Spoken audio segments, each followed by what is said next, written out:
The sound was not loud. That was what made it terrifying. A dry crack, skin against skin, sharp enough to cut the air, sharp enough to stop breath mid-chest. Every conversation in the cabin died at once. The engines kept humming, indifferent, 30,000 feet above the desert. But inside first class, time stalled around the woman who had just been struck and the man who had just seen it happen. Naomi Carter did not scream. She didn't even flinch at first. Her head turned slightly with the impact, a slow mechanical movement, like her body needed a second to understand what her mind already knew. Her hand went to her stomach before it went anywhere else. Instinct, pure and ancient.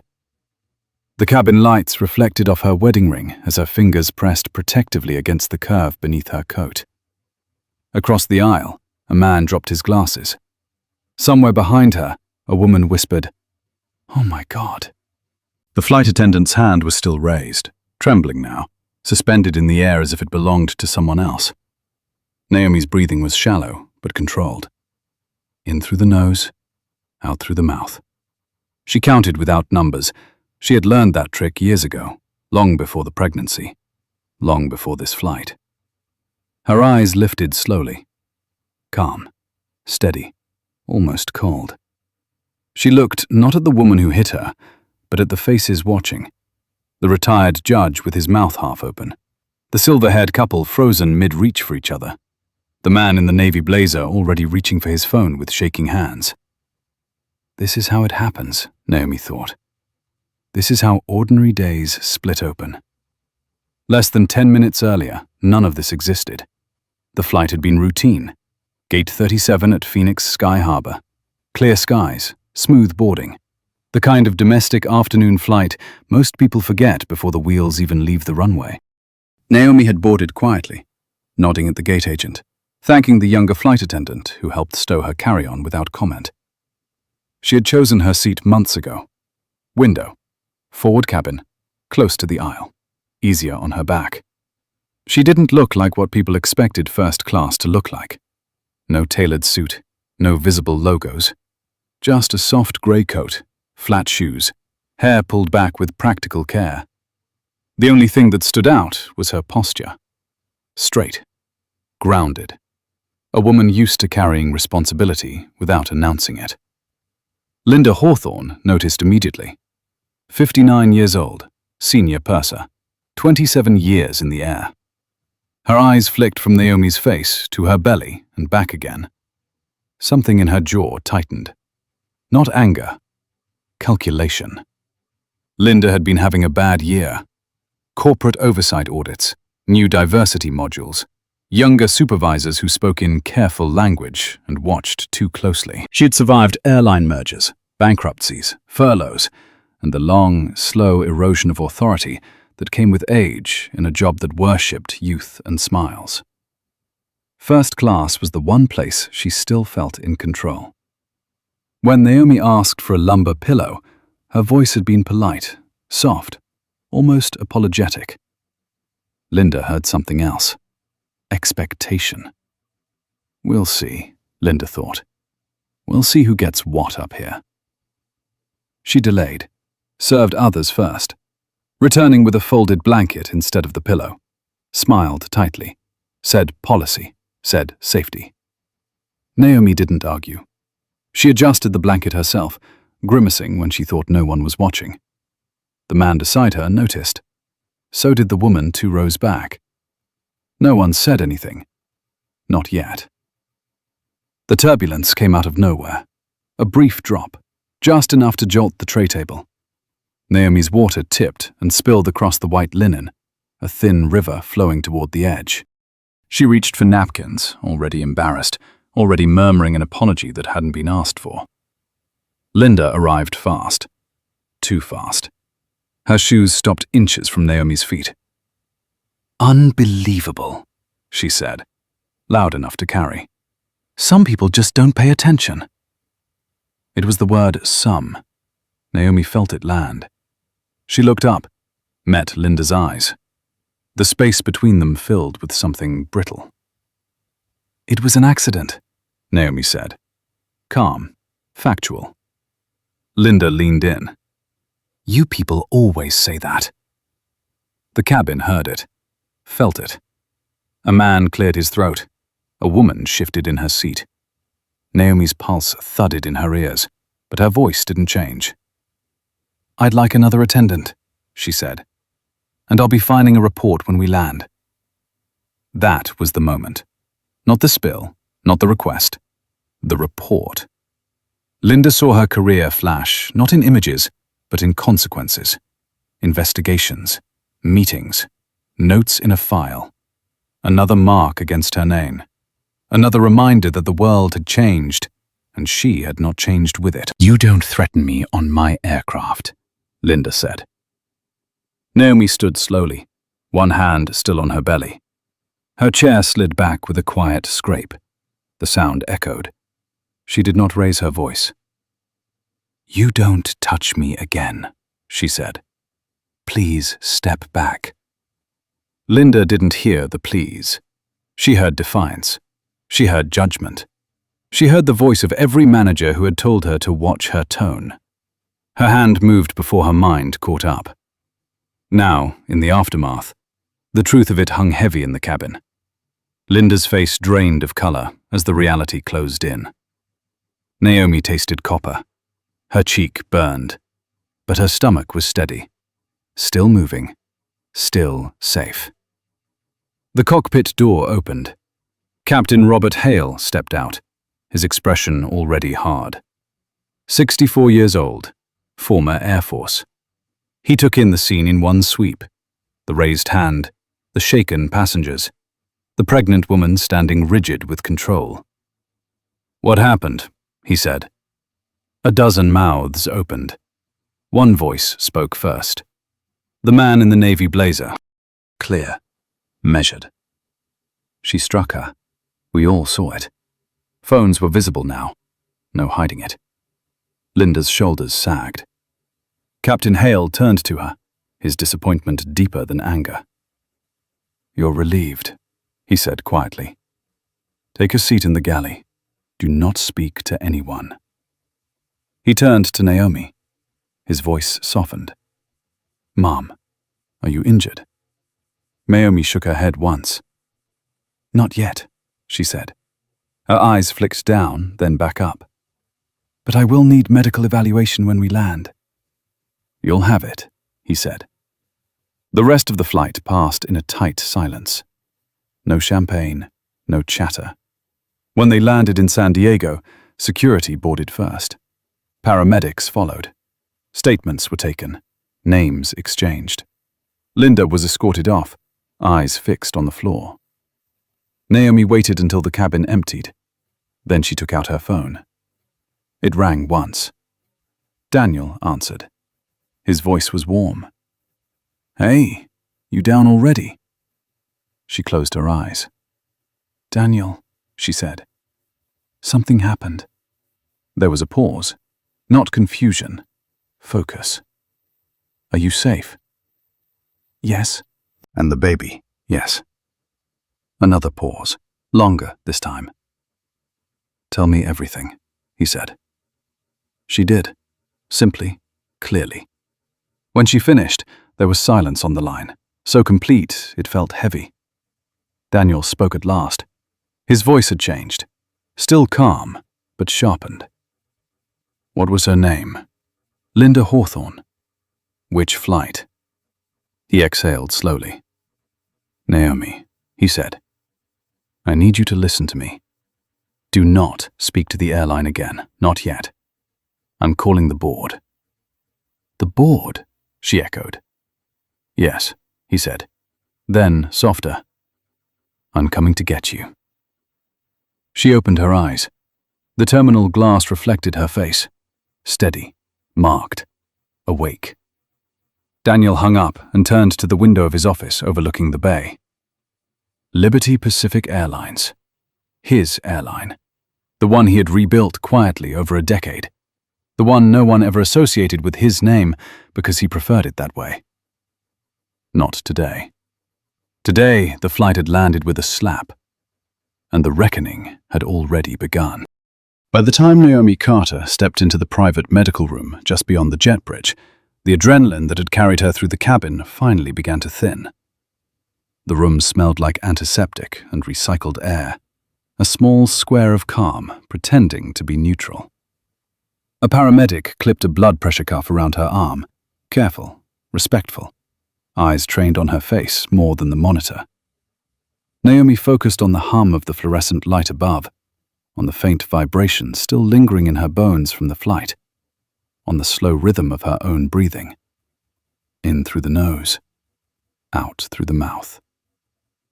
She kept her hand on her stomach, not pressing, just present, as if her palm could translate reassurance directly through skin.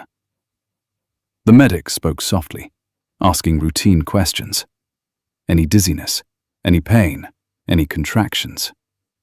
Naomi answered evenly. Her voice didn't shake.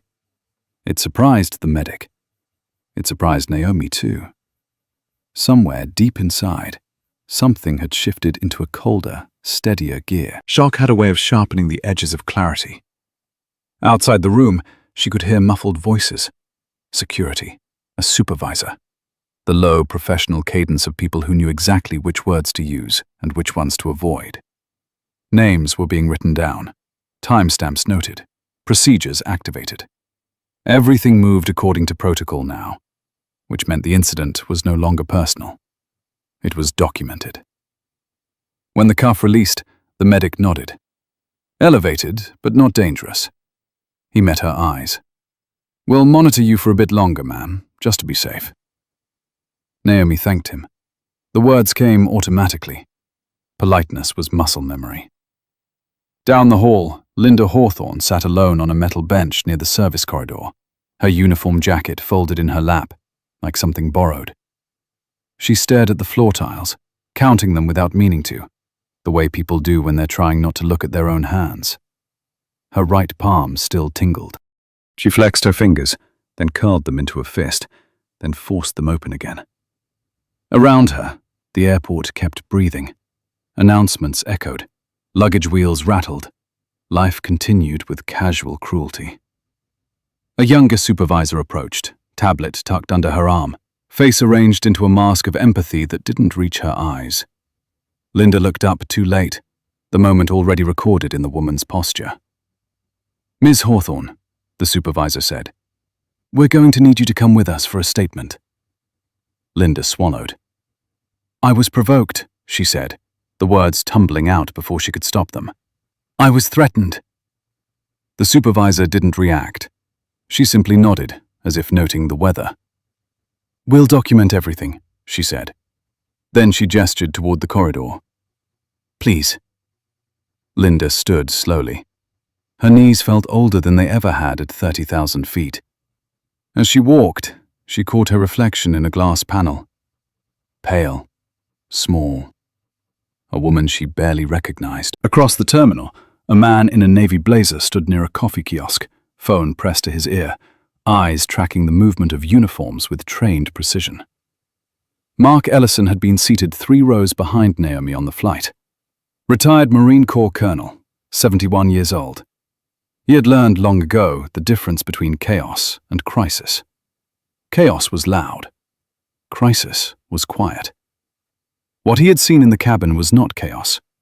It was something far more dangerous. He ended the call and took a sip of his coffee, grimacing at the bitterness.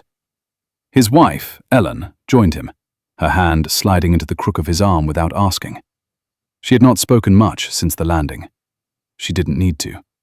Her eyes had followed Naomi from the moment the slap landed, had registered the stillness afterward, the dignity under pressure. Ellen had worked 40 years as a nurse. She knew shock when she saw it. "That poor woman," Ellen murmured. Mark nodded. "Poor woman," he agreed. Then, after a beat, "And poor Airline." Ellen looked at him. "You think this goes that far?" Mark watched 2 executives approach the medical area, their badges flipped forward, their steps measured. "Oh yes," he said. "This goes further than they think." Inside the medical room, Naomi's phone buzzed softly against the chair. She glanced at the screen. A message from Daniel. "On my way. 10 minutes out. Stay where you are." Another message followed, almost immediately. "I'm proud of you." Her throat tightened at that. Just for a second. She typed back a single word. "Okay." The door opened, and a woman in a tailored grey suit stepped inside, introducing herself as Regional Operations. Her tone was precise, her posture careful, as if every joint had been calibrated. She apologized, formally, thoroughly. She promised a full investigation, immediate action, cooperation with authorities. She spoke of values, of standards, of zero tolerance. Naomi listened. She'd heard these words before, in different rooms, in different contexts. They were not meaningless, but they were not enough. She nodded. She did not interrupt. "I will need copies of everything," Naomi said when the woman finished. "Reports, statements, video footage." "Of course," the woman said quickly. "We'll provide full transparency." Naomi held her gaze. "Good," she said. The woman hesitated, then added, "We also want to ensure you know that this behavior does not reflect who we are as a company." Naomi's expression didn't change. "Then you should make sure it doesn't happen again," she said. "Anywhere. To anyone." The woman flushed slightly. "Understood." When the door closed again, Naomi leaned back and closed her eyes. Her cheeks still ached, a dull throb now, more reminder than injury. She pictured Daniel's face, the way his jaw set when he was angry. Not explosive, but contained, like pressure behind reinforced glass. She knew that look. It meant plans were already forming. Daniel Carter did not raise his voice when he arrived. He never did. He moved through the terminal with the ease of a man who belonged anywhere without needing permission. 60 years old, grey at the temples, no entourage, just a tailored coat and eyes that missed nothing. Security recognized him, though most didn't know why. They stepped aside instinctively. He found Naomi sitting upright, composed, her hands folded neatly in her lap. For a moment, he simply looked at her. Then he knelt in front of her chair, ignoring the startled glance of the medic nearby, and took her hands gently in his. "Hey," he said. She exhaled, the sound leaving her like air from a punctured seal. "Hey." He scanned her face, her posture, her breathing. "You okay?" She nodded. "Checked. Baby's fine." His eyes closed briefly, just a fraction of a second. Then they opened again, sharper than before. "Good." He turned to the medic. "Thank you for taking care of her," he said. His voice carried the weight of certainty. The medic nodded, almost reflexively. They stepped into the hallway together. Daniel kept his arm around Naomi's shoulders, not guiding, just present. The regional operations executive reappeared, her expression shifting when she saw him. Recognition sparked, then confusion, then something like alarm. "Mr. Carter," she said carefully. Daniel met her gaze. "Yes, we are taking this extremely seriously," she continued. "As I explained to your wife," Daniel raised a hand, just enough to stop her. He smiled. It did not reach his eyes. "I'm sure you are," he said. Then he glanced down the corridor where Linda had disappeared minutes earlier. "But seriousness isn't the same as accountability." The woman swallowed. "We will follow every appropriate process." Daniel nodded. "I expect nothing less." Then he leaned in slightly, lowering his voice. "And I expect you to preserve every record related to Linda Hawthorne. Training, complaints, performance reviews. Everything, effective immediately." The woman stiffened. "That will be arranged." Daniel straightened. "Good." They walked toward the exit, the afternoon light spilling through the glass, warm and indifferent. Outside, the city moved on. Cars passed, people laughed. Somewhere above them, another flight climbed into a clear blue sky. Naomi paused just before the doors. Daniel felt it and stopped with her. "I didn't lose control," she said quietly. "I don't want anyone to think I did." Daniel looked at her, truly looked. His voice was steady. "You didn't lose anything," he said. "You held the line." She nodded. "Once." Then she squared her shoulders and stepped into the light. Behind them, Liberty Pacific Airlines was already issuing statements. Carefully worded, neutral, measured. The kind of language that bought time. Time, Daniel knew, was about to run out. By morning, the story had already split into two versions. The official one moved slowly, padded with language and careful pauses. An incident. An investigation. A valued employee placed on administrative leave.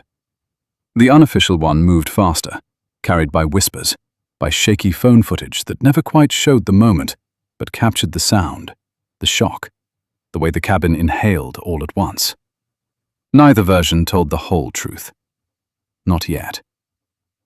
Naomi Carter woke before dawn in the quiet of their coastal home, the house still wrapped in darkness. The ocean outside the windows was invisible but present, a low, steady breath against the shore. She lay still for a long moment, listening to Daniel's breathing beside her, the rhythm slow and controlled, even in sleep. Her cheek throbbed faintly. Not pain. Memory. She slid her hand to her stomach and waited until she felt the familiar reassurance. Then she sat up. In the kitchen, the kettle clicked on automatically. Naomi moved carefully, aware of every joint, every shift of weight. The adrenaline was gone now, replaced by something heavier. Fatigue, yes, but also clarity. What had happened was no longer just something that happened to her. It had entered a larger space, a public one. Daniel appeared in the doorway as the kettle whistled, already dressed, his phone in his hand. He had been awake for hours. She could see it in his eyes. "You should rest," he said. "I will," she replied. "Later." He didn't argue. He poured the water, set the mug in front of her. They stood together in the quiet, the steam rising between them. "The board meets in 40 minutes, Daniel said. Naomi nodded. "I know." He studied her face. "This isn't your fight to carry." She looked at him then, really looked. "I didn't choose it," she said, "but I'm in it." Daniel didn't smile. He respected that too much. Across town, Linda Hawthorne sat at her small dining table, staring at a legal pad she hadn't written on. Her apartment felt different in the morning light. Smaller, exposed. The uniform hung over the back of a chair, untouched, as if it no longer belonged to her. Her phone buzzed once, then again. Union rep, unknown number. She ignored both. She kept replaying the sound, the moment her hand connected, the way the room changed. She told herself she hadn't meant it, that she had been pushed, that anyone in her position would have snapped. The words sounded thinner each time. At 9 sharp, Daniel Carter entered the executive conference room at Liberty Pacific Airlines. Glass walls, city views, a long table polished to a dull sheen. 12 people already seated. Some nodded, some avoided his eyes. All of them straightened. Daniel took his seat at the head without ceremony. He didn't speak at first. He didn't need to. Silence was a tool when you knew how to use it. "You've all seen the preliminary report," he said at last. Heads nodded, papers shifted. "Good," Daniel continued. "Then we can dispense with summaries. What I want to know is why a senior purser with documented complaints was still in a position of authority." The head of human resources cleared her throat. "The prior complaints were reviewed," she said carefully. "None met the threshold for disciplinary action." Daniel turned his gaze to her. "What threshold is that?" She hesitated. Consistent patterns. Corroboration. Daniel slid a folder across the table. It stopped inches from her hands. You have 3 complaints over 5 years referencing tone, targeting, and differential treatment. Different flights, different witnesses. That is a pattern. The room tightened. Someone shifted uncomfortably. We followed policy, another executive said. Daniel nodded. That's exactly the problem. Across the table, the legal counsel spoke. We are exposed here. There's potential liability, civil action, regulatory scrutiny. Daniel leaned back slightly. Good, he said. Exposure creates accountability. No one laughed. Meanwhile, Naomi sat with her attorney in a sunlit office overlooking the marina. The attorney was measured, experienced, the kind of woman who spoke softly because she didn't need to be loud. This will take time, she said. Statements, depositions, possibly months. Naomi listened, fingers laced together.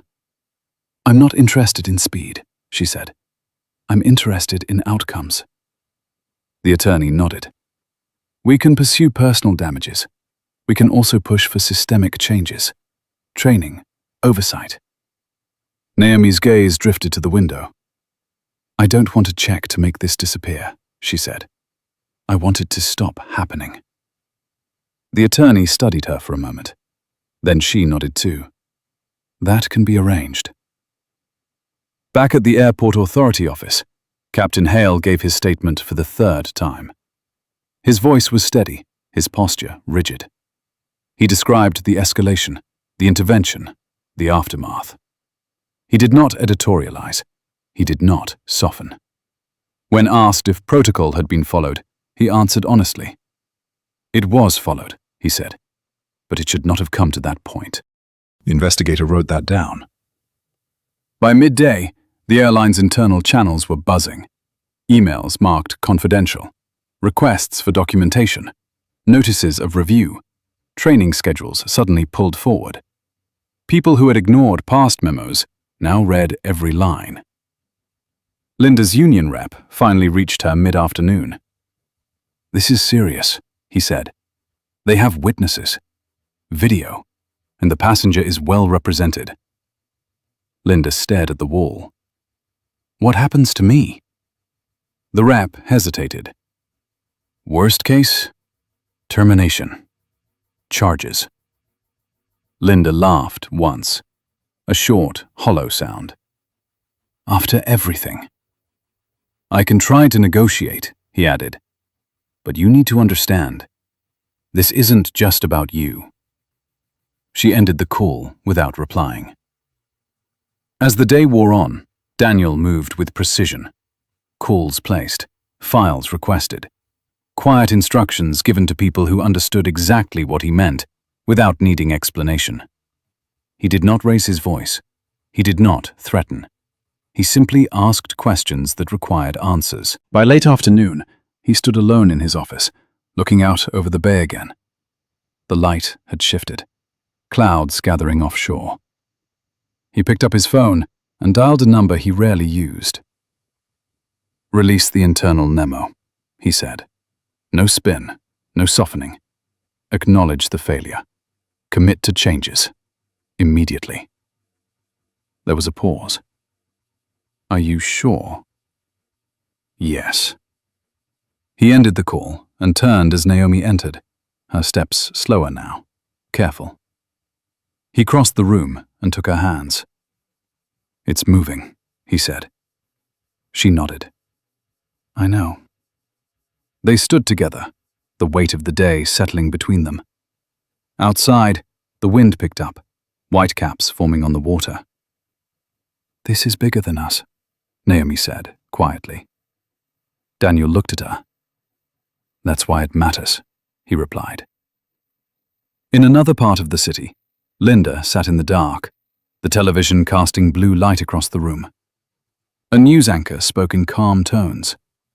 A flight attendant, a pregnant passenger, an airline under scrutiny.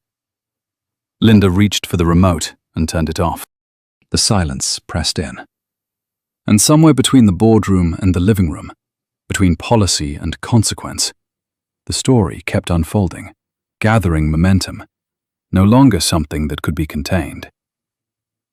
The notice arrived just after noon, delivered without ceremony to Linda Hawthorne's inbox. Administrative leave pending investigation. Effective immediately. Badge access suspended. Company property to be surrendered. The language was clinical, almost gentle, and that was what made it unbearable. No anger, no accusation, just erasure. 27 years condensed into 3 paragraphs and a signature block. Linda read it twice, then a third time. Her hands didn't shake, not yet. She sat at the small kitchen table, the same one where she had once filled out her first uniform paperwork decades ago, young and proud, convinced the sky was a privilege she had earned. Outside, a delivery truck hissed to a stop, then pulled away. Someone else's life continued uninterrupted. She closed the laptop slowly. The room felt too quiet, too still. Her phone buzzed again. Another unknown number. She let it ring until it stopped. Across town, Naomi Carter sat in a waiting room that smelled faintly of lemon cleaner and old magazines. The obstetrics clinic was calm in the way medical spaces learned to be. Low voices, soft lighting, reassuring smiles practiced to perfection. She watched a couple across from her argue in whispers about paint colors for a nursery. She felt oddly detached from them, as if the last 48 hours had moved her into a different lane of reality. The nurse called her name. Naomi stood carefully, adjusting her coat, feeling the familiar tension in her lower back. Inside the exam room, the doctor greeted her with professional warmth and concern that wasn't feigned. Blood pressure, heart rate, fetal monitoring. The steady whoosh, whoosh of life filled the space, rhythmic and strong. Naomi closed her eyes, letting the sound anchor her. "Everything looks good," the doctor said. "But I want you to take it easy. Stress matters." Naomi nodded. "I know." After the appointment, she sat in her car for a long moment before starting the engine. Her phone buzzed. A message from an unknown number, forwarded through her attorney. A request for comment from a major network.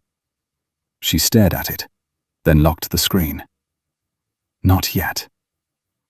At Liberty Pacific headquarters, the mood had shifted. No longer defensive. Now it was surgical. Departments were asked for records they hadn't touched in years. Training schedules were rewritten. Compliance officers walked halls they'd rarely visited. People spoke more quietly, watched their words. Daniel Carter moved through it all like a man stepping through a house he knew by heart, but had never really inspected. He sat with legal, with HR, with operations. He asked the same questions in different rooms and compared the answers. When they didn't align, he didn't raise his voice. He just waited. Patterns emerged. Not dramatic ones. Subtle. A complaint here, a note there. A tendency to minimize, to excuse, to protect experience over impact. This is how rot survives, Daniel thought. Quietly. By mid-afternoon, the FAA had requested preliminary documentation. Not an investigation. Yet. A request. But everyone understood what that meant. Daniel approved full cooperation without hesitation. Transparency buys credibility, he said. That evening, Naomi sat at the dining table with a stack of printed emails. Support messages. Strangers. Women she had never met. Some angry, some grateful. Some telling stories she recognized too well. She read them slowly, absorbing the weight of other people's experiences pressing against her own. Daniel watched her from across the room. "You don't have to read all of that." "I do," she said, "because this isn't just about me anymore." He nodded. He knew that tone. It was the same one she used when she decided to take on impossible cases at the hospital. The ones everyone else avoided. Across the city, Linda sat on her couch, the television flickering in front of her without sound. A news graphic filled the screen. Airline employee accused of assault. Company launches internal review. She saw her name spelled out in clean white letters. No context, no history, just a headline. Her phone rang again. This time she answered. The union rep's voice was careful. "They're moving fast, Linda. Faster than usual." She laughed bitterly. That's what happens when the wrong people get hit. He didn't correct her. That silence was worse than disagreement. "We need to prepare for a termination hearing," he said, "and you should consider legal counsel. Criminal charges are possible." Linda stared at the dark screen. "Criminal," she repeated, like a stranger tasting the word. "Yes." After the call ended, she walked to the bedroom and opened the closet. Her uniforms hung neatly, pressed, aligned by year. She ran her fingers along the fabric, remembering flights she'd handled with grace, emergencies she'd managed, passengers she'd comforted. It felt impossible that all of it could coexist with one moment. But it did. That was the truth she didn't want. The next morning, Daniel stood before the board again. This time, he didn't sit. "We have a choice," he said. "We can treat this as an isolated failure, or we can treat it as a warning." No one interrupted. "I built this airline to last," he continued, "not to be comfortable. Comfort breeds blindness. This company failed a passenger, failed a standard, failed itself." He let that settle. "Effective immediately," he said, "we are suspending all senior cabin crew pending review, mandatory retraining, external oversight, anonymous reporting channels with real protection, not cosmetic changes, structural ones." A board member shifted. "That will cost," Daniel cut him off with a look. "It will cost less than ignoring it." Silence. "Approved," someone said quietly. Daniel nodded once. Later that day, Naomi stood at the edge of the marina, the wind tugging at her coat. She watched the water move, restless and alive. Her phone buzzed again. This time she answered. It was her mother. "I saw the news," her mother said. "Are you all right?" Naomi smiled faintly. "I am. I raised you better than that," her mother added, her voice firm. "You didn't do anything wrong." Naomi swallowed. "I know." As she ended the call, she felt the weight of it all pressing in. The exposure, the responsibility, the fact that once a story like this entered the world, it never truly belonged to one person again. Behind her, Daniel approached, slipping his arm around her shoulders. He didn't speak. He didn't need to. They stood together, watching the water, the city humming behind them. Somewhere else, Linda Hawthorne sat at a desk across from a lawyer she had just hired, the clock ticking loudly on the wall. Papers spread between them, a future narrowing with every second. The story was no longer in the air. It had landed, and everyone involved could feel the ground shifting beneath their feet. The termination hearing was scheduled for 9 in the morning, sharp. No delays, no extensions. Linda Hawthorne arrived 20 minutes early, dressed in a plain navy blazer she hadn't worn in years. Not a uniform, not a statement, just something clean, respectable. Her lawyer walked beside her, a compact man with careful eyes who spoke only when necessary. They passed through security, through glass corridors that reflected their movement back at them in fragments. Linda kept her gaze forward. Looking at herself now felt dangerous. The conference room was smaller than she expected.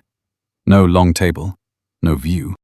Just a row of chairs and a neutral wall with the company logo mounted too high, as if to remind everyone who held the height in the room.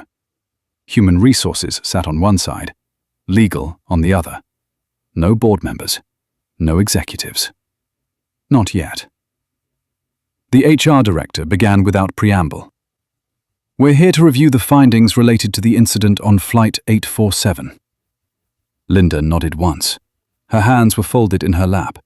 She had practiced that posture in the mirror. Calm. Contained. The video played. No commentary, no edits. Just the angle from a passenger's phone. The raised voice. The word, people. The pause. The slap.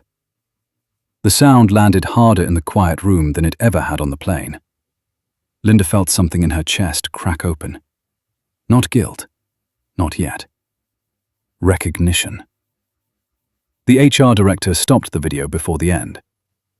"We have 16 corroborating statements," she said, "including from the flight captain." Linda's lawyer cleared his throat.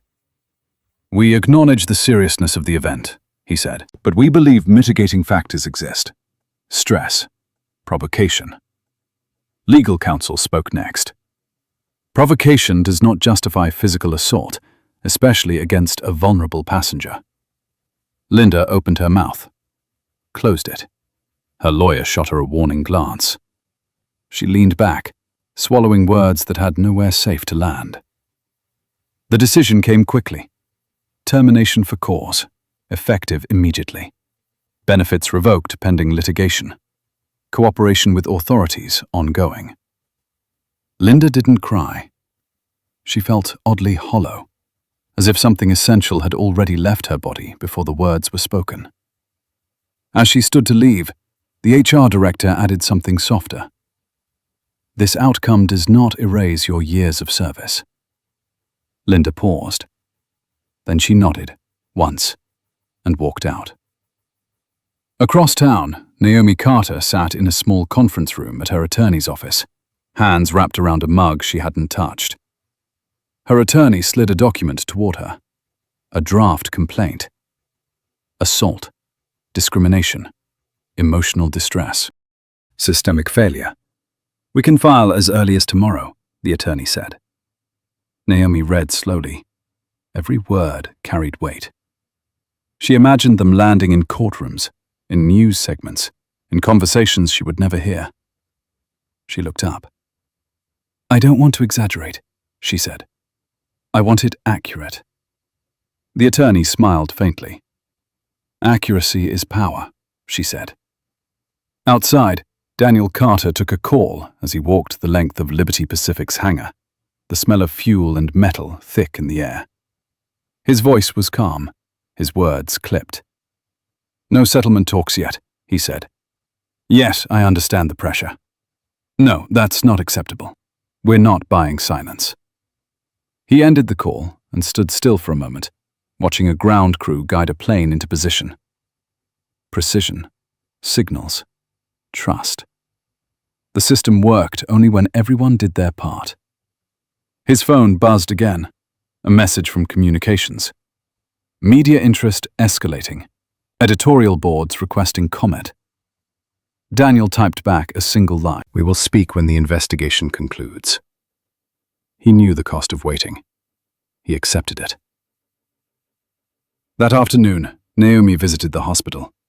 Not as a patient, as a physician. She moved through familiar corridors, greeting colleagues who paused just a second longer than usual, their eyes flicking to her cheek, now faintly yellowed with healing. Some asked quietly if she was okay. Some just nodded, understanding that not everything required words. In the break room, a younger doctor approached her, mid-30s, nervous energy. "I saw the footage," she said. "I just wanted to say thank you for not backing down." Naomi studied her face. "I didn't do anything special," she said. "You did," the woman replied. "You stood there." That stayed with Naomi longer than she expected. In a modest office downtown, Linda sat across from her lawyer, staring at the termination notice again, as if the words might rearrange themselves into something kinder. "They're going to make an example of you," the lawyer said quietly. Linda's voice was flat. "They already have." He hesitated. "There may be an option. A public apology, counseling, cooperation. It could influence sentencing." Linda laughed once, bitter. You think anyone wants to hear from me? He didn't answer. He didn't need to. That evening, Daniel and Naomi sat together on their back patio, the ocean dark and restless beyond the railing. The air smelled of salt and eucalyptus. Daniel poured wine for himself, water for Naomi. They sat in silence, listening to the surf crash and retreat. I don't want this to consume us, Naomi said finally. Daniel nodded. It won't, but it won't disappear either. She leaned back, closing her eyes. I keep thinking about her, she said. The woman who hit me. Daniel didn't respond immediately. When he did, his voice was careful. You don't owe her anything. I know, Naomi said, but I also know what it feels like to be reduced to a moment. Daniel looked at her. That empathy is why this hurts, he said, and why it matters. In a small apartment miles away, Linda sat alone at her kitchen table, a cup of coffee gone cold in front of her. She had replayed the video until she couldn't anymore, until the sound of it followed her even when the screen was dark. She thought of her mother, aging, dependent, of bills, of a future suddenly unmoored. She thought of the woman on the plane, calm, steady, the way she had stood. For the first time, something unfamiliar crept in. Not anger, not defensiveness. Shame. Linda covered her face with her hands and stayed that way for a long time.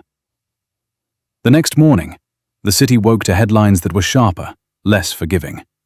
Lawsuit imminent. Airline faces scrutiny. Calls for reform. Daniel read them without expression. Naomi didn't read them at all. They both understood something now. The story had crossed a threshold. It was no longer about a slap on a plane. It was about who was allowed to feel safe, and who paid the price when they weren't. And that question, once asked publicly, never stopped demanding an answer.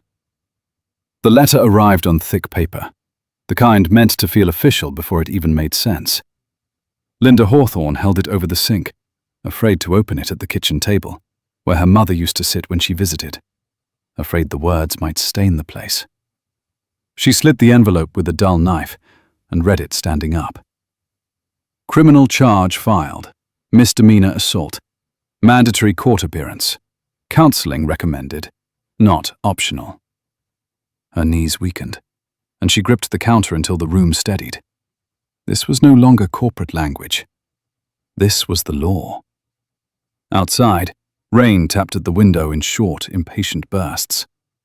Linda imagined the sound as fingers, knocking, asking to be let in. She folded the letter carefully and placed it beside the termination notice, aligning the edges. Order still mattered to her, even now. Across the city, Naomi Carter walked the length of a hospital corridor with measured steps, the floor polished to a soft shine that reflected the overhead lights like water. She had finished rounds early, not because she wanted to leave, but because she needed air. Her pager buzzed once, then again, a reminder that the world did not pause for personal reckoning. She answered both messages, her voice steady, then stepped outside into the courtyard, where a jacaranda tree dropped purple petals like confetti no one had asked for. She sat on a bench and let the quiet settle. Her cheek was nearly healed. The bruise had faded into a pale shadow only she seemed to notice. The baby shifted, a small internal reminder that time moved forward regardless of headlines. Naomi placed a hand over her stomach and breathed, slow and deliberate. She felt watched sometimes, not by people, but by expectations, by the story others were writing around her. Her phone rang. Her attorney's name lit the screen. "We've received a request for mediation," the attorney said, "from the airline." Naomi closed her eyes. Already. They want to explore a resolution before trial.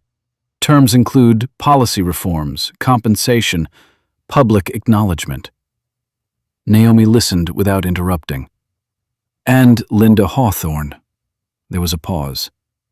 She is seeking counsel. Her attorney asked whether you would consider a statement acknowledging remorse as part of any agreement. Naomi's jaw tightened. I'll think about it, she said. That was the most honest answer she had. At Liberty Pacific headquarters, Daniel Carter stood before a wall of screens displaying dashboards and reports. Metrics, complaints, training completion rates. He hated dashboards. They flattened complexity into numbers and convinced people they understood what they were seeing. He turned away and faced the room. We are not negotiating values, he said. We are correcting failures. The compliance officer nodded. We've identified gaps in reporting channels. Daniel raised an eyebrow. Identified is passive, he said. Fixing is active. Across from him, a senior manager shifted in his seat. There's concern about morale. Some crew feel... Daniel cut him off gently. Morale is not built by protecting the wrong behavior. Silence followed. Then agreement, quiet and complete. Later that afternoon, Daniel met with the communications team. The draft statement on the table was careful, polished, bloodless. He read it once and slid it back. This says nothing, he said. It avoids liability, the director replied. Daniel met her eyes. We can afford liability. We cannot afford dishonesty. He dictated changes. Clear language, acknowledgement of harm, commitment with dates and accountability, names of programs, external oversight. The words grew heavier, truer, riskier. Good, Daniel said when it was done. Release it. At home, Linda sat with her mother at the small dining table, the afternoon light catching dust in the air. Eleanor Hawthorne's hands shook slightly as she poured tea, the tremor worse these days, the oxygen tube a quiet presence between them. You look tired, Eleanor said. Linda smiled weakly. It's been a lot. Eleanor studied her daughter's face. I saw the news, she said softly. Linda stiffened. I didn't mean to, I know, Eleanor said, reaching across the table to take her hand. But meaning isn't everything. The words landed harder than any headline. Linda swallowed. I don't recognize myself, she whispered. Eleanor squeezed her hand. Then maybe it's time to look. That night, Linda drafted an apology she never sent. She rewrote it 3 times, each version less defensive than the last. By midnight, she stopped trying. She stared at the blank screen and felt something loosen, painful and necessary. The next morning, Naomi met with her attorney again. The mediation proposal lay between them, dense with clauses and conditions. Naomi read it slowly, line by line. I don't want her destroyed, Naomi said finally. I want accountability that changes things. The attorney nodded. That's a strong position. Naomi hesitated. And if she truly takes responsibility. The attorney leaned back. Then you decide what justice looks like to you. Naomi left the office and drove along the coast, the ocean stretching wide and indifferent. She pulled over at a turnout and watched waves break against rock, relentless, patient. She thought of Linda Hawthorne, of the raised hand, of the quiet afterward. She thought of her own calm, how it had surprised even her. Justice, she realized, was not a single shape. It was a process. That afternoon, Daniel received a call he had expected and dreaded in equal measure. A senator. Friendly. Concerned. Suggesting a quieter resolution. Daniel listened. Then he spoke carefully. This is not a favor, he said. This is a responsibility. The line went quiet. Then the call ended. By evening, the airline statement was live. It spread quickly, not viral, steady. Commentators noted the language, the specificity. Some praised it. Others criticized it as insufficient. Daniel read none of it. Naomi did, briefly. Then she closed her laptop and walked into the nursery they had begun to prepare. Neutral colors. A rocking chair, still wrapped in plastic. She sat and rocked gently. Not for the baby, but for herself. Her phone buzzed. A message from an unknown number, routed through counsel. It was short. "This is Linda Hawthorne. I don't expect forgiveness. I just need to say I am sorry. What I did was wrong." Naomi stared at the screen. Her breath caught, not in anger, but in recognition. This was the first time Linda's words did not circle back to justification. She didn't respond. Not yet. She placed the phone face down and continued rocking. Outside, the city hummed. Court dates loomed. Negotiations formed. Policies shifted. People argued on screens and in offices and at dinner tables. But in the quiet of the nursery, Naomi felt something settle. Not closure, not peace. Choice. And choice, she knew, was where the story would turn next. The courtroom smelled faintly of old paper and disinfectant, a combination that suggested permanence and control. Naomi Carter sat in the second row, hands folded, spine straight, her coat draped carefully across her lap. She had chosen this seat deliberately. Not too close, not hidden. Present without spectacle. The judge had not yet entered, but the room already carried the weight of expectation, the quiet tension of people who believed something important was about to be decided. Across the aisle, Linda Hawthorne sat beside her attorney, shoulders rounded in a way Naomi did not remember from the cabin. The woman looked smaller here, diminished by fluorescent light and the absence of uniform. Her hair was pulled back too tightly, as if control could still be summoned through discipline alone. Linda kept her eyes down, fixed on the polished wood of the counsel table. She did not look at Naomi, not once. When the judge entered, everyone rose. The sound of chairs scraping echoed briefly, then died. The proceedings moved with procedural calm. Charges read, pleas entered, statements summarized. It all sounded unreal, like language spoken through glass. Naomi listened without flinching. She had prepared for this moment. She had rehearsed what she would say if asked. She had also prepared for the possibility that she would say nothing at all. The prosecutor described the incident with measured restraint. Physical assault, a vulnerable victim, abuse of authority. The defense did not argue the facts. They focused instead on context. Stress, career pressures, a moment of lapse. Linda's attorney spoke of remorse, of a previously unblemished record, of a woman unraveling under change. Naomi felt the familiar tightening in her chest. Not anger, but something closer to sorrow. Context explained behavior. It did not excuse it. She had learned that distinction early in her medical training, standing at bedsides where explanations mattered, but accountability saved lives. The judge listened without expression. When Linda was invited to speak, the room shifted. Even the air seemed to hold. Linda stood slowly. Her hands shook at first, then steadied as she clasped them together. She did not read from notes. Her voice was thin, but clear. "I was wrong," she said. "I don't have an excuse. I don't want one. What I did was humiliating and violent and unforgivable." She paused, swallowing. "I don't expect forgiveness. I don't deserve it. But I take responsibility."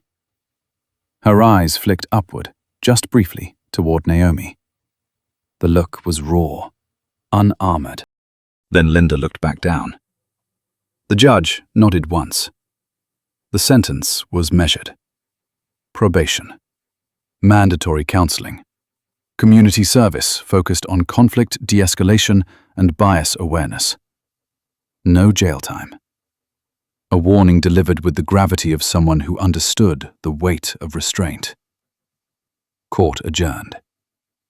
Outside, reporters waited behind a low barrier, microphones raised like offerings. Naomi stepped past them without stopping. Daniel walked beside her, his hand firm at her back, not guiding, simply present. The questions blurred together. How do you feel? Is justice served? What message does this send? Naomi did not answer. Not yet. Linda exited moments later, flanked by her attorney. She looked up at the crowd, startled by the noise, the attention. Cameras flashed. Someone called her name. She flinched. She turned away and walked quickly down the steps, her pace uneven, her shoulders hunched. In that moment, Naomi felt something unexpected. Not sympathy, not satisfaction. Recognition. The sound of a life narrowing. Weeks passed. The mediation moved forward quietly. Lawyers spoke in measured tones, passing language, shaping outcomes. Liberty Pacific agreed to sweeping reforms. Independent oversight. Revised training developed with external experts. A fund established for passengers impacted by misconduct, administered by a third party. The compensation offered to Naomi was significant. She accepted only a portion. The rest was redirected without fanfare. Daniel supported the decision without question. "This isn't about money," he said. Naomi nodded. It never was. One afternoon, a letter arrived, addressed in careful handwriting. Naomi recognized it immediately. She didn't open it right away. She placed it on the kitchen counter and left it there while she made tea, while she sat and listened to the kettle, while she waited for her breathing to slow. When she finally opened it, the words were simple. No excuses, no explanations. Linda wrote about counseling, about the difficulty of sitting with herself, about the shame that followed her into quiet moments. She wrote about her mother, about fear, about the loss of identity when a uniform was gone. "I am trying to learn how to live with what I did," the letter said. "I am trying to become someone who would never do it again." Naomi folded the letter and placed it back in the envelope. She did not respond. She did not feel obligated to. But she did not discard it either. At the hospital, Naomi returned to full duty. Her colleagues treated her with a mix of respect and caution, unsure where the boundaries lay now that she had become something more than a physician in their minds. She ignored it. Patients still needed care. Bodies still failed in predictable and unpredictable ways. Her work grounded her. One evening, she sat across from a patient who reminded her faintly of Linda. Same age, same guarded posture. The woman spoke of anger she didn't understand, of moments that scared her. Naomi listened, not as a symbol, not as a headline, but as a doctor. This is the work, she thought. This is how change actually happens. Quietly, slowly, one person at a time. At Liberty Pacific, the culture shifted in subtle ways. Not overnight, not perfectly. But there were changes. New reporting channels were used. Old complaints were revisited. Senior crew attended training alongside new hires, some resentful, some grateful. Daniel watched it unfold with patient vigilance. He did not seek praise. He did not grant interviews. When asked why he had chosen transparency over damage control, he answered simply, "Because hiding the truth costs more." Months later, Naomi gave birth to a healthy son on a clear morning that smelled like rain. The labor was long, exhausting, grounding in its intensity. When she finally held him, small and fierce and impossibly real, she felt the story loosen its grip. Not disappear, just soften. Daniel stood beside her, tears unhidden. He kissed her forehead and said nothing. In another part of the city, Linda sat in a counseling room, hands folded the same way Naomi's had been in court. She listened. she spoke. She learned to stay present when discomfort rose, instead of lashing out. It was not redemption. It was effort. Sometimes, late at night, Linda thought of the woman on the plane. Calm. Still. The way she had not shouted. Not struck back. Linda understood now that the power she had tried to assert had never really been hers. The world moved on. Other stories replaced this one. New outrages, new reckonings. But something remained, carried quietly by those who had been closest to the fracture. Naomi watched her son sleep and felt something close to resolve. The past did not define her, but it had shaped her. And what she chose to do with that shape mattered. Justice, she had learned, was not loud. It was not clean. It was a series of decisions made when no one was watching. And that, she believed, was enough. The first public report was released on a Tuesday morning, buried beneath market updates and weather alerts. But those who knew where to look understood its weight. Liberty Pacific Airlines Internal Review Summary. 12 pages. No graphics, no soft language. Naomi read it alone at the kitchen table while the house was quiet, her son asleep in the bassinet beside her, his breath a faint, steady sound that grounded everything else. She read slowly, not as a victim, not as a symbol, but as someone trained to look for patterns, omissions, intent. The report named failures without theatrics, delayed responses, inadequate escalation protocols, a culture that rewarded tenure over accountability. Naomi felt something unexpected as she read. Not vindication, relief. The truth, laid out plainly, had a stabilizing effect. Lies created motion. Truth created structure. Daniel entered quietly, coffee in hand. He glanced at the pages, then at her face. They didn't speak for a moment. They didn't need to. "It's thorough," she said, finally. Daniel nodded. It had to be. The baby stirred. Naomi reached down automatically, resting her fingers against the small rise of his chest. She had not yet learned how to separate instinct from identity. Motherhood had arrived like a new sense, rewiring her reactions in ways she was still discovering. Later that day, Daniel stood before a smaller group this time. Not the board, not executives. Frontline supervisors, cabin crew leads. People who had once believed their distance from power insulated them from consequence. He didn't stand at the head of the room. He stood among them. "This isn't about punishment," he said.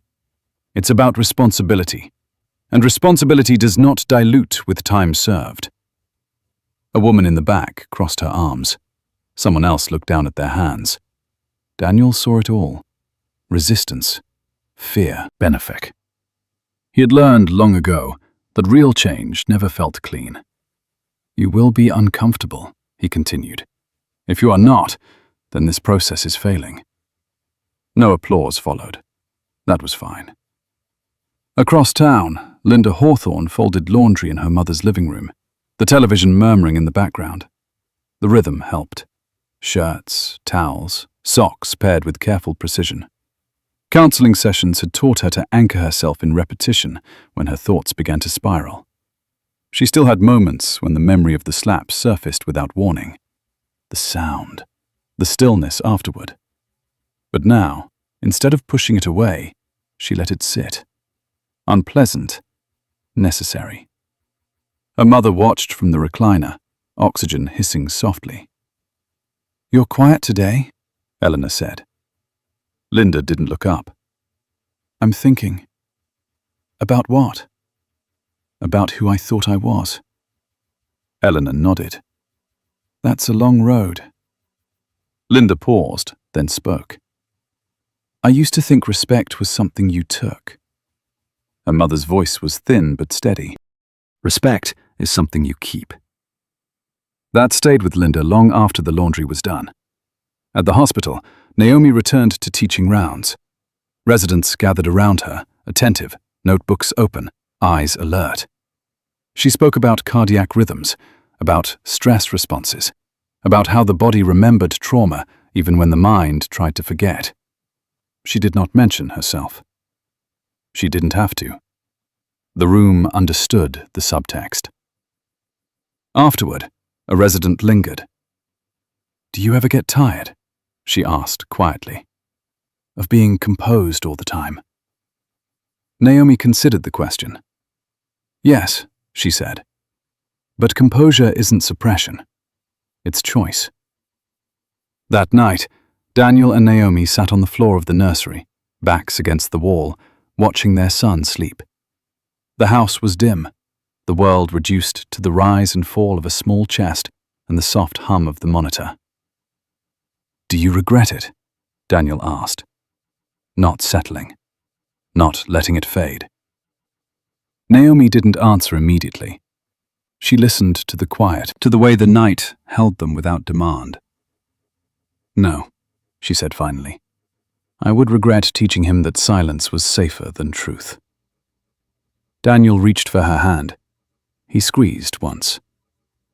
Outside, the city carried on. Another airline announced record profits. Another scandal broke elsewhere. The cycle spun, relentless and hungry. But inside Liberty Pacific, something had shifted.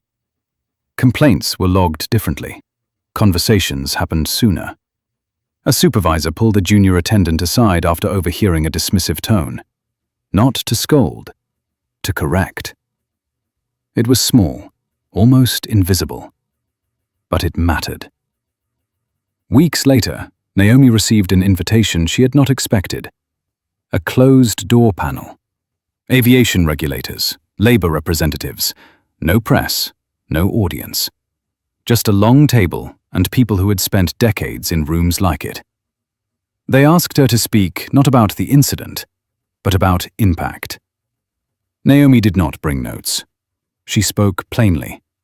About dignity. About how power expressed casually did more damage than power expressed loudly.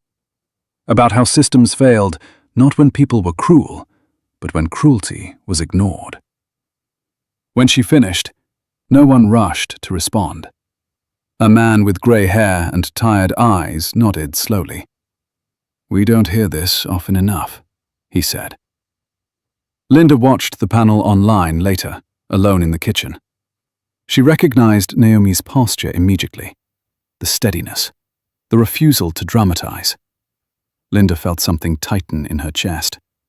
Gratitude, maybe. Or grief. She wasn't sure anymore. She drafted another letter she never sent. Time moved forward. Naomi's son grew heavier in her arms. Daniel returned to travel, but differently now. More present, less distant. He stopped avoiding his own name in rooms where it carried weight. Ownership, he realized, was not just financial. It was moral.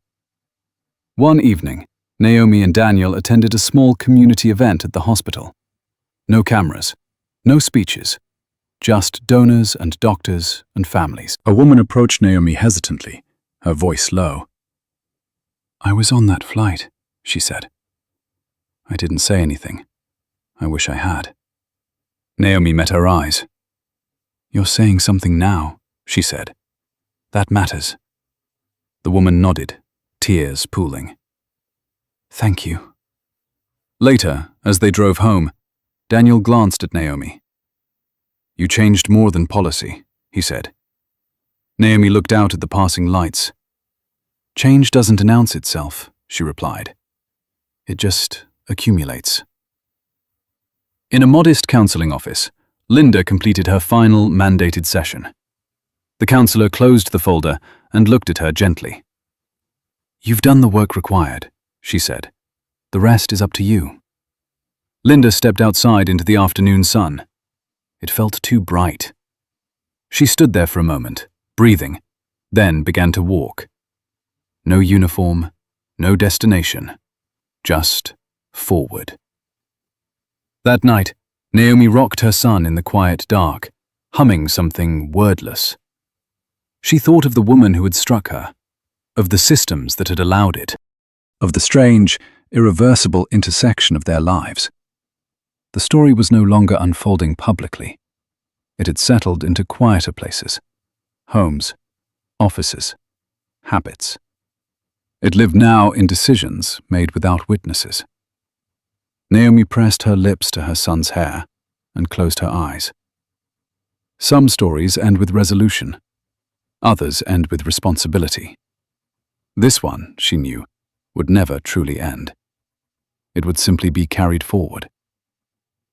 The invitation came without ceremony, a plain envelope with no logo, no flourish.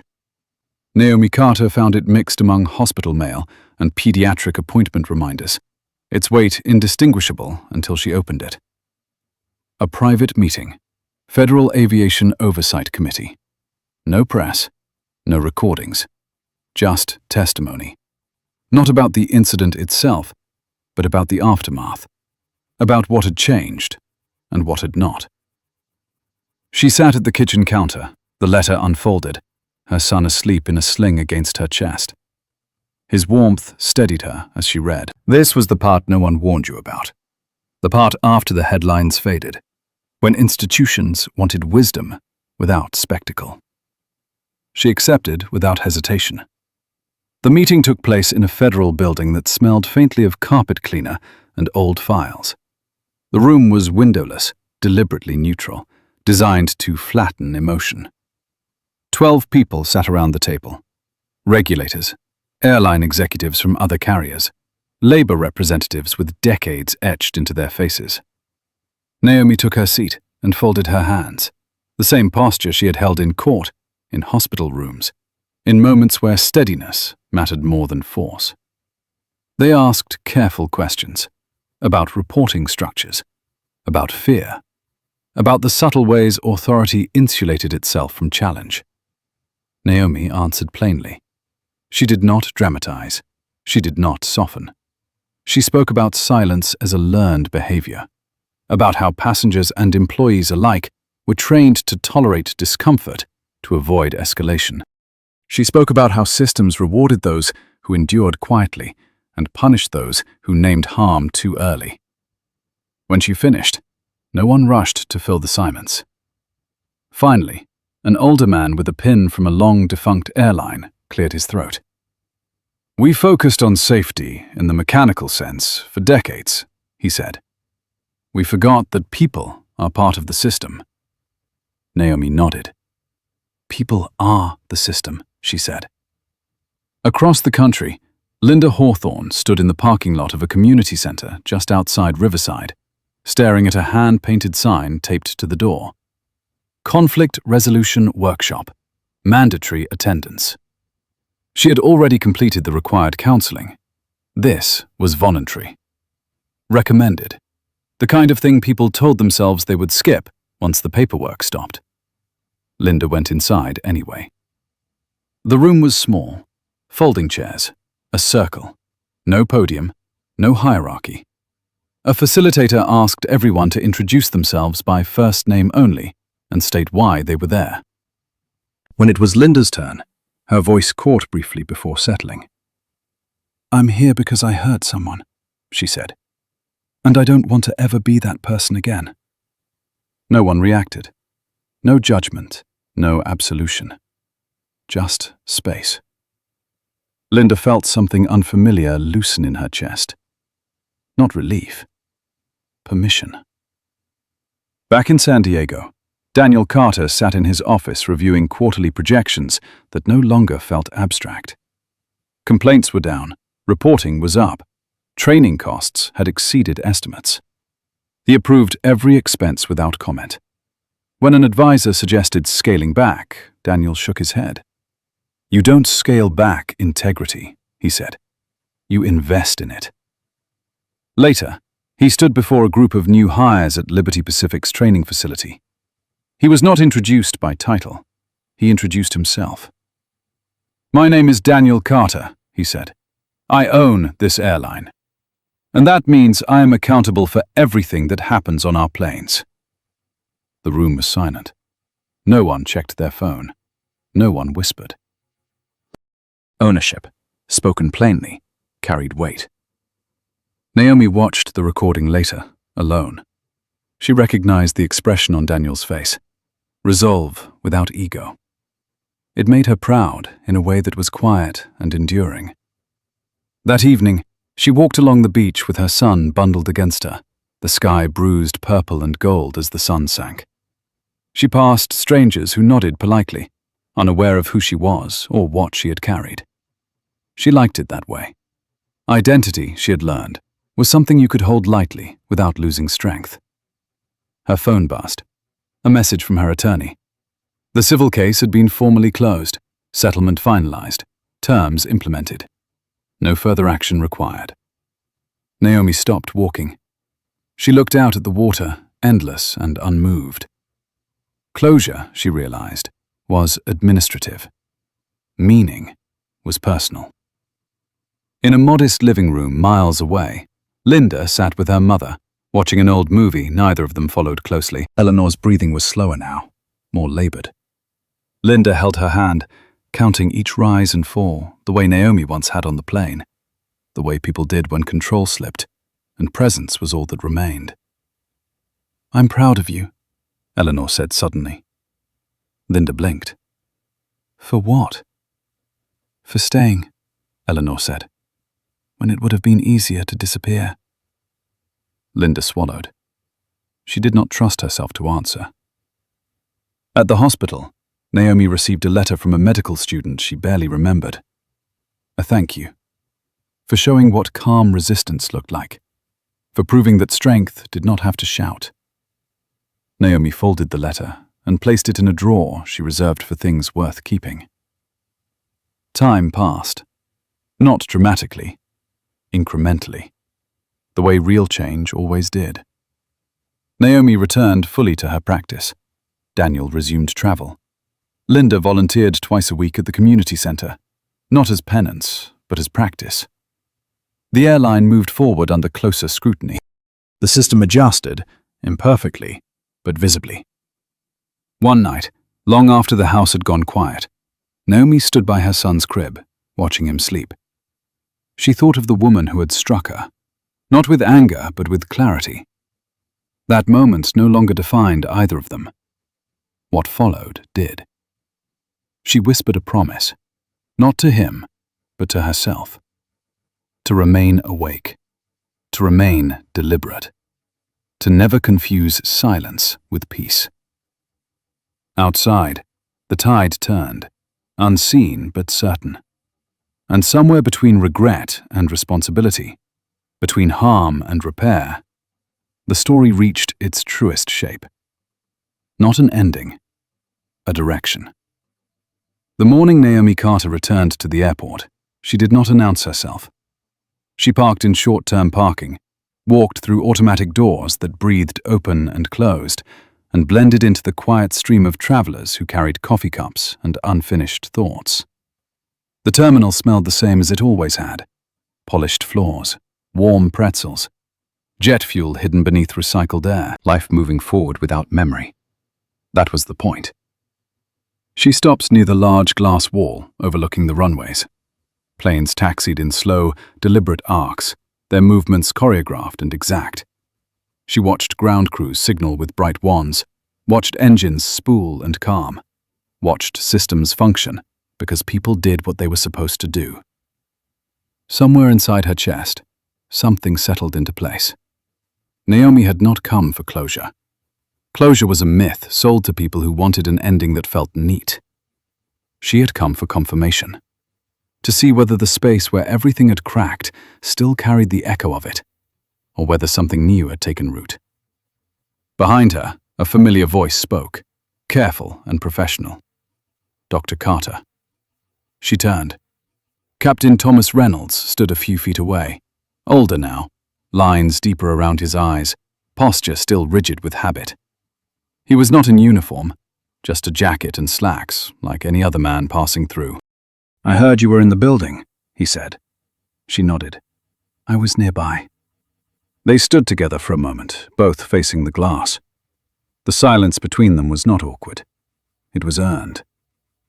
"I wanted you to know," the captain said, "that procedures have changed. What happened that day is now used as a case study, not as scandal, as instruction."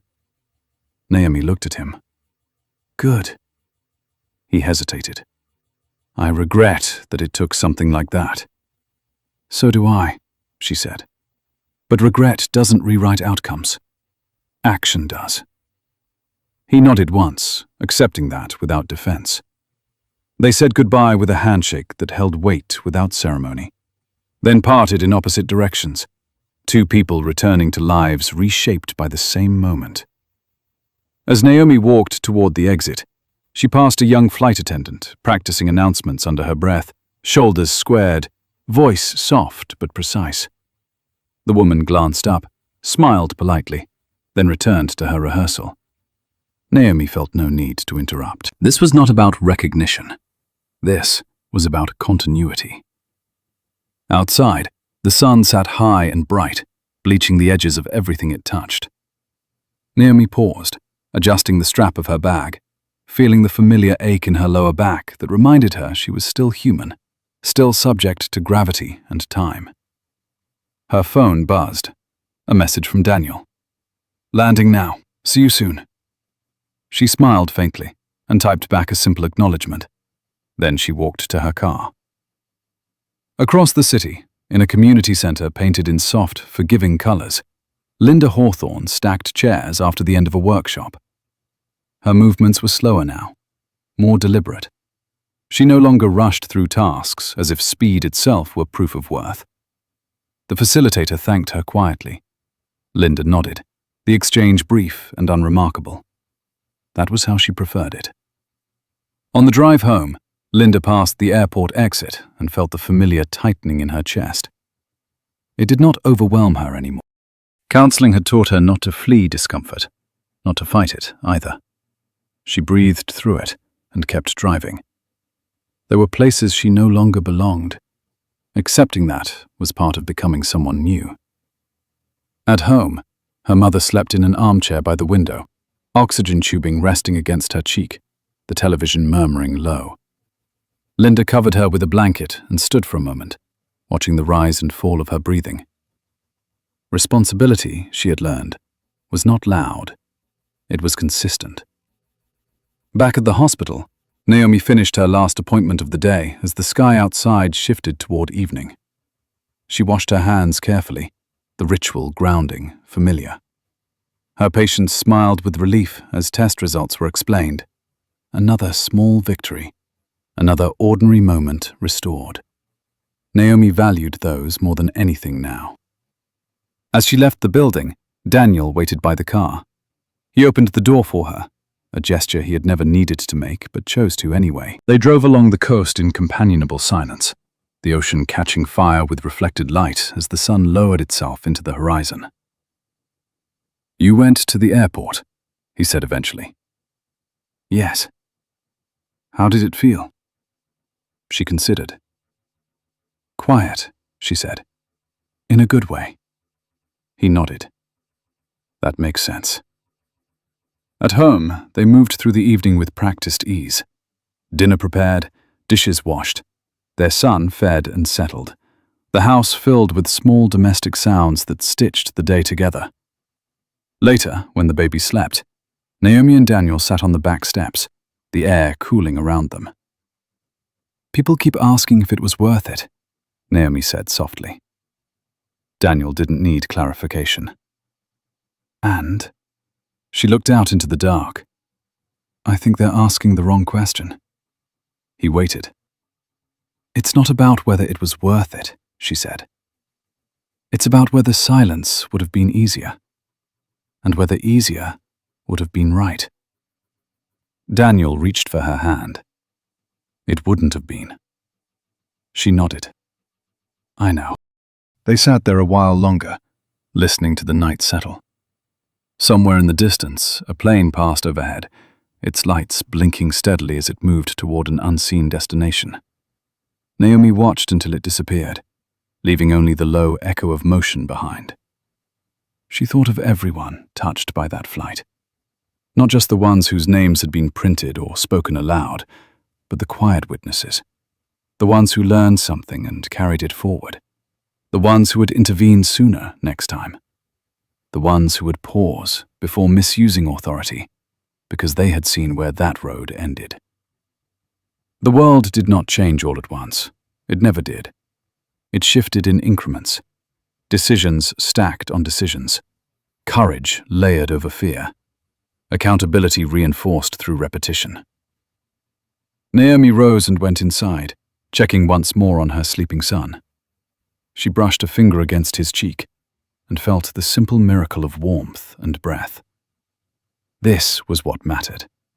Not the noise, not the outrage. The quiet responsibility of shaping what came next. In another part of the city, Linda sat at her small desk, writing in a notebook she kept only for herself. No letters meant to be sent, no explanations rehearsed, just observations, lessons learned the hard way. She wrote until her hand ached, then closed the notebook and turned off the light. At Liberty Pacific, the final training session of the quarter ended with no applause, just a collective understanding. The work would continue. It always would. And somewhere between an airport window and a nursery door, between a courtroom and a counseling circle, the story found its resting place. Not as a warning frozen in time, but as a reminder in motion. If this story stayed with you, tap like, subscribe, and comment your thoughts below.